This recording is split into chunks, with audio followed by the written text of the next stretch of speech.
ou insecurity, aliás, desculpem. Ou seja, muda de BIOS para BIOS, mas a função é a mesma. Esse APIC Mod pode estar desativado ou ativado, normalmente é ativado, mas caso um sistema que vocês vão testar não esteja iniciando, desabilitem ele aqui na BIOS para compatibilidade. Essa MPS aqui, por exemplo, eu não sei o que é, pode ser uma opção específica da placa dessa BIOS. E por aí vai. System Recovery, ou seja, recuperação do sistema, pode estar habilitada ou não. F8, F12, no caso dessa placa aqui, são teclas específicas para alguma função, podem ser habilitadas ou desabilitadas, e por aí vai. Algumas placas, algumas BIOS, têm opções para gerar um log, para gerar um registro, tá? Tanto de alteração quanto de falhas do sistema. Principalmente placas mais recentes.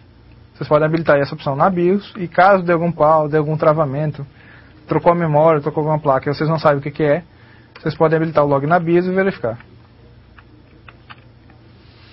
Aqui, pessoal, tem placas POST. É equivalente ao que vocês viram naquela hora, naquelas imagens. Deixa eu só desfazer o zoom aqui.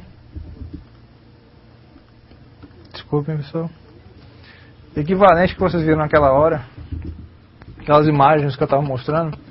Aquele teste que ele levanta, essas mesmas placas aqui fazem, só que de uma forma mais avançada. Elas permitem identificar os erros, tá? Exibindo um código específico, tá? Elas checam toda a placa-mãe, assim como faz o POST, só que de forma mais avançada. E esses testes, cada teste que for fazendo, ele vai acendendo uma luzinha, vai disparando um código. Caso tenha algum erro, ele vai soltar um som, ou ele vai mostrar um código no visor que ele tem, para vocês consultarem na tabela que ele vai ter lá. Cada placa dessa vem com uma tabela específica, para ver se o código bate com o erro. Vocês verificando esse erro, vocês podem simplesmente resolver o problema sem maior mistério. Aqui eu tenho 3 modelos diferentes, tá? De placas push. Temos um modelo mais antigo, tá? Uma placa ISA. Ela é bem simples, deixa eu dar um zoom rapidinho. Ela é bem simples, tá? É um slot ISA, que é para computadores mais antigos. Ela tem uns jumpers aqui, tá? Um switch de configuração. Os LEDs que fazem testes de cache, de memória, de voltagem, tá? Se tiver alguma voltagem abaixo do ideal, ele vai disparar o LED, vai piscar ou vai ficar apagado. Temos esse display que mostra o código de erro, que é o que vocês vão consultar. E basta encaixar a placa na placa-mãe e ligar ela. Automaticamente ela já faz o teste. Temos uma placa aqui mais comum hoje em dia e mais barata, que como vocês podem ver é made in China, tá? Essas placas não são caras, são por volta de R$20, estourando, tá? Vejam aqui que ela tem um teste de voltagem, não dá pra ver muito bem aqui.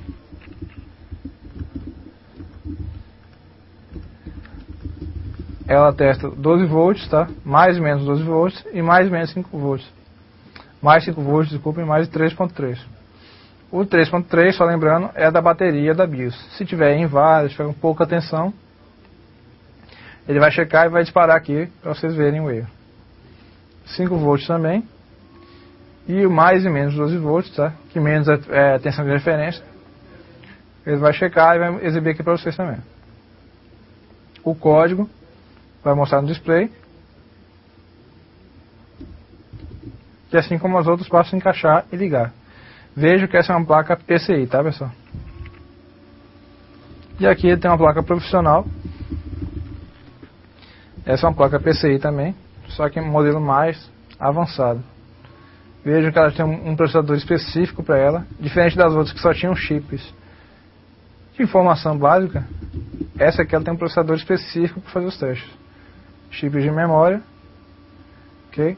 Vários LEDs de teste, tanto de voltagem quanto de barramento. Um switch de opções, que aí no caso aqui depende do manual dela.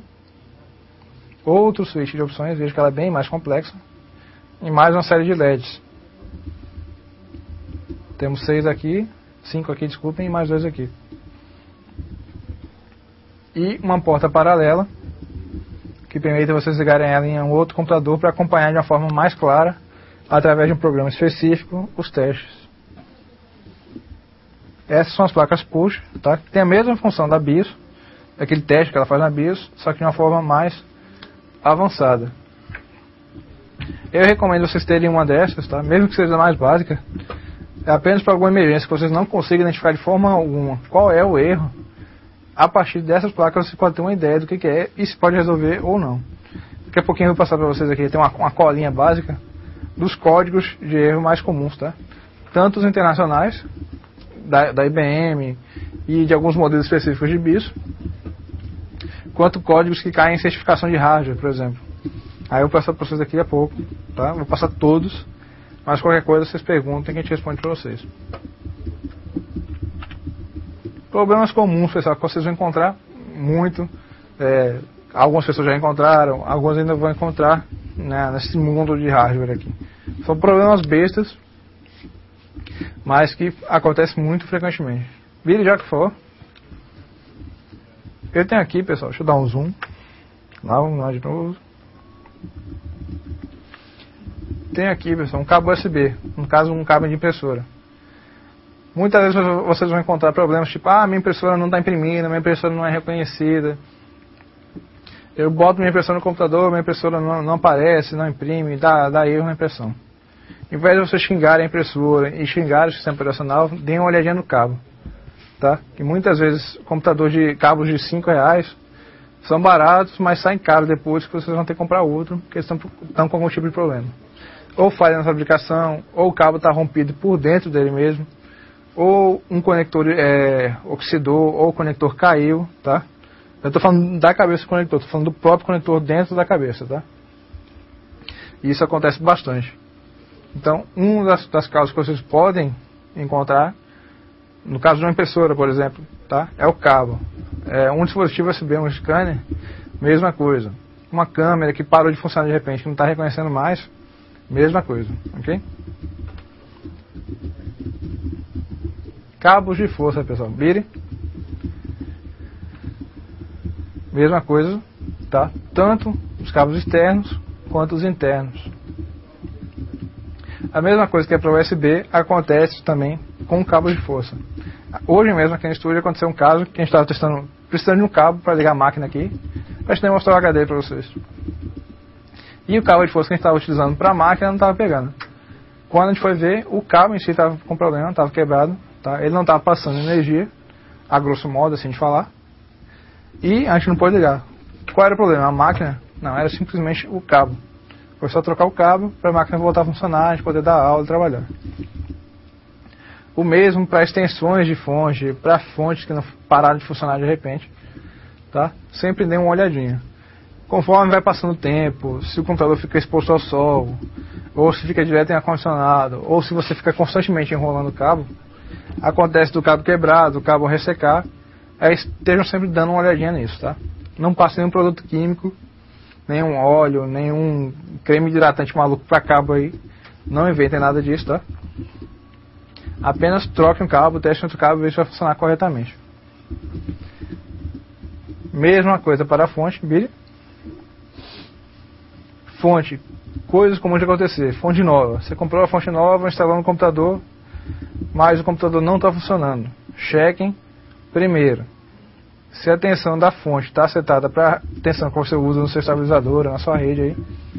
Se for um estabilizador, veja se ela está 110, se sai 110 do estabilizador, tá? Porque ela sempre vem 220, questão de segurança. Vejam se o interruptor está ligado, ok? Vejam se o fone está funcionando, tá? O exaustor da fonte está funcionando. É um primeiro sintoma, se pode estar ligado ou não. Às vezes a fonte vem com problema, o exaustor não funciona, mas a fonte está ligando. Vocês vão perceber se ela estiver esquentando. Vejam se a fonte está bem conectada na placa-mãe, tá? Tanto o conector de energia, tá? Aquele cabo principal, quanto o conector V-Core, que é aquele conectorzinho quadrado que tem dois cabos pretos e dois cabos amarelos. Se vocês não ligarem ele ao processador, a placa não funciona. E assim como é com os cabos de força e os cabos moleques aqui, as extensões, os cabos da fonte também ressecam, também quebram, também param de funcionar.